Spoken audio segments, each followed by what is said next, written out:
Hello, in this video I want to talk about the Milgram shock experiment. When I was researching for my video What is Wrong with Me, I came across an article called the Milgram shock experiment. I had heard of it and had some level of understanding, but I'd never studied it in any depth. I want to share this with you, particularly for those who are still desperately trying to understand what happened. Hello, I'm Elizabeth Goddard from The Divorce Sanctuary, and on this channel I talk about healing from emotional abuse, divorcing both physically and emotionally from the emotional abuser. If you're new to the channel, please don't forget to like and subscribe, and if you're returning, thank you so much. Thank you to everybody as well who's been subscribing over the last few weeks. It's been amazing. So in this video I really want to help you understand why you feel the way you do.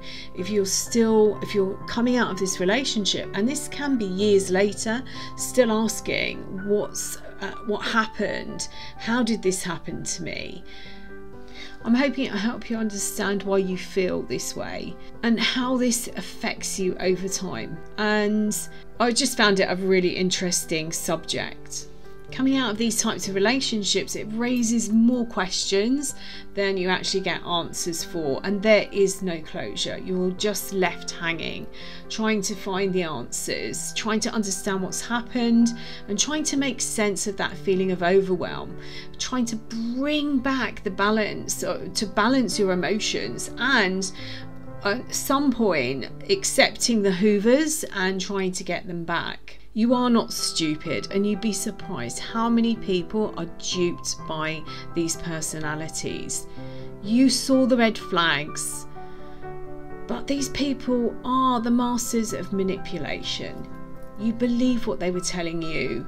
They reminded you constantly of how amazing you were. They told you how you were meant to be together, and they told you that no one had ever understood them in the way you did. And you're left believing that this is all your fault. So the Milgram shock experiment, the article I'm reading is by Saul McLeod, and I'm reading the updated version, which was updated in 2017. The Milgram shock experiment, one of the most famous studies of obedience in psychology, was carried out by Stanley Milgram, a psychologist at Yale University. He conducted the experiment focusing on the conflict between obedience to authority and personal conscience. Milgram examined justifications of acts of genocide offered by those accused at the World War II Nuremberg war criminal trials. Their defence often was based on obedience, that they were just following orders from their superiors. The experiments began in July 1961, a year after the trial of Adolf Eichmann in Jerusalem. Milgram devised the experiment to answer the question: could it be that Eichmann and his million accomplices in the Holocaust were just following orders? Could we call them all accomplices? Milgram wanted to investigate whether Germans were particularly obedient to authority figures, as this was a common explanation for the Nazis' killings in World War II. Milgram selected participants for his experiment by newspaper advertising for male participants to take part in a study of learning at Yale University. The procedure was that the participant was paired with another person, and they drew lots to find out who would be the learner and who would be the teacher. The draw was fixed so that the participant was always the teacher, and the learner was one of Milgram's confederates pretending to be a real participant. The learner, a confederate called Mr. Wallace, was taken into a room and had electrodes attached to his arms, and the teacher and researcher went into a room next door that contained the electric shock generator and a row of switches that were marked from 15 volts, a slight shock, to 450 volts. The aim: Milgram was interested in researching how far people would go in obeying an instruction that involved harming another person. Stanley Milgram was interested in how easily ordinary people could be influenced by committing atrocities, for example, Germans in World War II. The procedure: volunteers were recruited for a controlled experiment investigating learning, ethics, deception. Participants were 40 males aged between 20 and 50, whose jobs range from unskilled to professional, from the New Haven area. They were paid $4.50 for just turning up. At the beginning of the experiment, they were introduced to another participant who was a Confederate of the experimenter, Milgram. They drew straws to determine their roles, learner or teacher. Although this was fixed and the Confederate was always the learner, was also an experimenter dressed in a grey lab coat, played by an actor, not actually Milgram himself. 2 rooms in Yale Interaction Laboratory were used, one for the learner with an electric chair and another for the teacher and experimenter with the electric shock generator. The learner, Mr. Wallace, was strapped to the chair with electrodes. After he has learned a list of words pairs given to learn, the teacher tests him by naming a word and asking the learner to recall its partner pair from a list of 4 possible choices. The teacher is told to administer an electric shock every time the learner makes a mistake, increasing the level of shock each time. There were 30 switches to the shock generator, marked from 15 volts, slight shock, to 450, danger, severe shock. The learner gave mainly wrong answers. This was done on purpose, and then for each of these the teacher gave him an electric shock.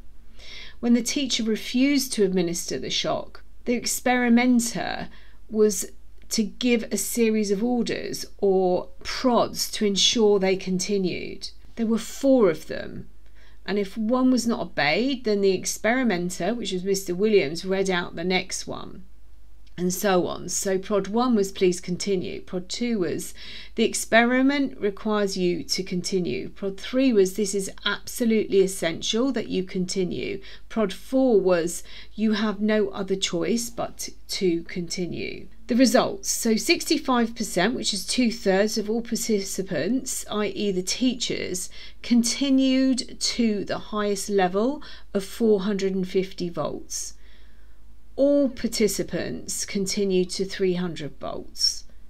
Milgram did more than one experiment. He carried out 18 variations of his study. All he did was alter the situation to see how this affected the obedience.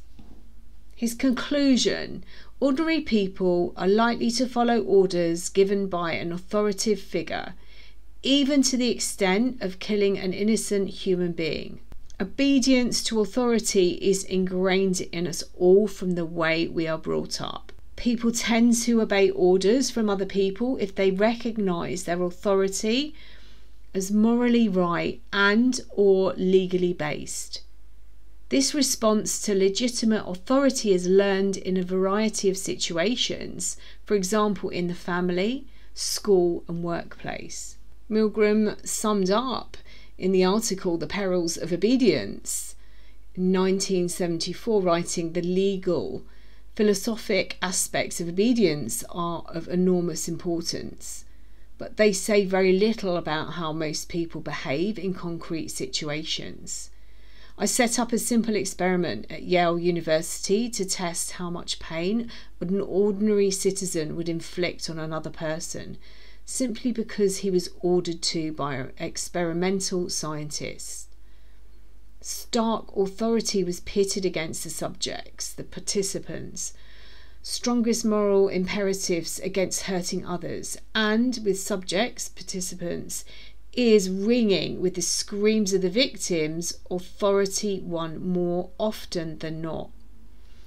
The extreme willingness of adults to go to almost any lengths on the command of authority constitutes the chief finding of the study and the fact most urgently demanding explanation.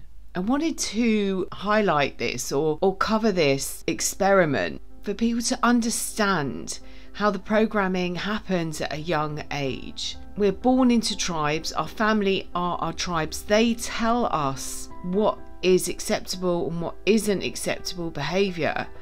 And we have a fear that runs through our DNA. And it comes from a place that lifetimes ago, if we didn't do what our tribe said, then they'd kick us out. We'd be left alone to survive on our own. And that's our biggest fear. The reason that you might feel guilty or you might be questioning and wondering how you got into a relationship is that we are easily programmed to respond to authority. I hope you found this interesting. I hope it's been useful. If you'd like to find out more about working with me, I work with deep trauma bonds and childhood wounds. You can visit my website. I'll put the links below, along with the links to both my books, Finding Lily and the A to Z of Emotional Abuse. And my third book is still in the process of being edited. Please don't forget to like and subscribe to the channel, and I'm sending you loads and loads and loads of love.